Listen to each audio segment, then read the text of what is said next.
சாம்பார் ஒரு பேசிக் அண்ட் சிம்பிள்னு சொல்லுவாங்க. ஆனால் சாம்பார் எனக்கு சிம்பிளாக இருந்ததே இல்லை. பட் எனக்கு சாம்பார் ரொம்ப பிடிக்கும். அதுவும் கல்யாண வீட்டு சாம்பார்னால் உயிரே கொடுப்பேன். என்னோடய சமையலில் ஒரு மெயின் கோல் எனக்கு என்னென்னா, நான் செய்கிற சாம்பார் எப்போவுமே கல்யாண வீட்டு சாம்பார் மாதிரி வாசனையாகவும் டேஸ்ட்டாகவும் இருக்கணும் அப்படின்னு தான். ஆனால் அது அவ்வளோ ஈஸின்றதே இல்லை. நான் ஒரு 3 வருஷமாக நிறைய ட்ரையல் பண்ணியிருக்கேன் இந்த சாம்பாருக்காக. பட் எல்லாமே ஃபெயிலியர் தான். இப்போ ஒரு 2, 3 மாதமா தான் எனக்கு ரிசல்ட் கரெக்டாக வருது. அதில் ஒரு சிம்பிளான சாம்பார் தான் இன்றைக்கி நான் பண்ண போகிறது.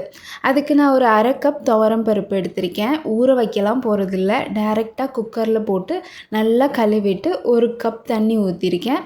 அதில் என்கிட்ட ஒரு உருளைக்கிழங்கு இருந்தது. அதை நல்லா க்யூபாக கட் பண்ணி அதையும் போட்டுக்கிட்டேன். காரத்துக்கு 4 பச்சை மிளகாய் அப்படியே ஆட் பண்ணிக்கலாம். இது கூட கொஞ்சமாக ஜீரகம், மஞ்சத்தூள், உப்பு இது எல்லாத்தையும் போட்டு மூடி போட்டு குக்கர் வச்சுட்டேன். 4 விசிலுக்கு அப்படியே விட்டுட்டேன்.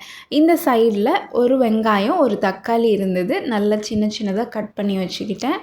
இப்போது கடாய் சூடானதுக்கப்புறமா எண்ணெய் ஊற்றிட்டு ஜீரகமும் கருவேப்பில்லையும் போட்டு கொஞ்சமாக பொரிஞ்சதுக்கப்புறமா நான் கட் பண்ண வெங்காயத்தை போட்டு வதக்கிக்கிட்டேன்.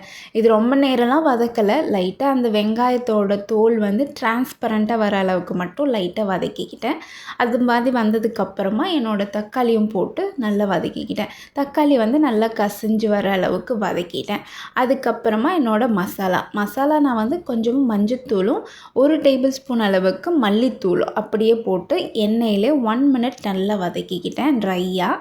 அதுக்கப்புறமா தான் என்னோடய சாம்பார் மசாலா ஒரு 2 டேபிள் ஸ்பூன் ஆட் பண்ணி அப்படியே ட்ரையாக 1 மினிட்க்கு வதக்கிட்டேன். ஒரு சின்ன நெல்லிக்காய் சைஸ் அளவுக்கு புளி ஊற வச்சுருந்தேன். அதையும் கரைச்சி இதில் ஊற்றி நல்லா மிக்ஸ் பண்ணிக்கிட்டேன். இதில் இன்னும் 1 கப்பு எக்ஸ்ட்ராவாக தண்ணி ஊற்றி நல்லா எல்லாத்தையும் மிக்ஸ் பண்ணி விட்டு அப்படியே ஓப்பன்லேயே கொதிக்க வச்சுட்டேன். மூடிலாம் வைக்கல. அந்த பச்சை வாசனை போகிறதுக்காக அப்படியே ஓப்பன்லேயே கொதிக்க வச்சுட்டேன். இந்த டைமில் என்னோடய பருப்பு ரெடி ஆகிடுச்சு. 4 விசிலுக்கு அப்புறம் நல்லா விசில் போய் ரெடியாக இருந்தது. நான் இப்போ இதில் உருளைக்கிழங்கு போட்டிருக்கிறதுனால மத்து வச்சு கடைஞ்சால் எல்லாமே கரைஞ்சி போயிடும். அதனால் நான் கரண்டியில் வச்சே கரைச்சிக்கிட்டேன். ஏன்னா அந்த அளவுக்கு நல்லா சாஃப்டாக இருந்தது பருப்பு. லைட்டாக கடையும் போதே நல்லா சாஃப்ட் ஆகிடுச்சு. இப்போ குழம்பு நல்லா கொதிச்சிருச்சு. இதில் இந்த பருப்பு ஆட் பண்ணி அது கூட தண்ணி சேர்த்து எவ்வளோ வேணுமோ சேர்த்து உப்பு பார்த்து ஊற்றிக்கலாம். உப்பு மட்டும் கரெக்டாக பார்க்கணும். ஏன்னா நான் பருப்பு வேக வைக்கும் போதே கொஞ்சம் உப்பு போட்டிருக்கேன். ஸோ இந்த குழம்புல போடும்போது கொஞ்சம் கம்மியாகவே போடணும். ஒரு சில டைம் நார்மல் குழம்புக்கு மாதிரி அதிகமாக போட்டோன்னா இது கொதித்து ரெடி ஆனதுக்கப்புறமா கொஞ்சம் உப்பு அதிகமாக இருக்க மாதிரி இருக்கும். ஸோ இந்த சாம்பார் பண்ணும்போது மட்டும் உப்பு கொஞ்சம் கம்மியாகவே போட்டுக்கோங்க. ரெடி ஆனதுக்கப்புறம் தேவை இருந்தால் ஆட் பண்ணிக்கலாம். அவ்வளோதான். உப்பை லைட்டாக கலந்து விட்டுட்டு ஒரு 5 நிமிஷம் கொதிக்க வச்சிங்கன்னா போதும். ரொம்ப சிம்பிளான டேஸ்டியான சாம்பார் ரெடி. ஆனால் நம்ம கல்யாண வீட்டு சாம்பாரில் முருங்கைக்காய், கத்திரிக்காய், கேரட்லாம் கூட போட்டு செய்வாங்க.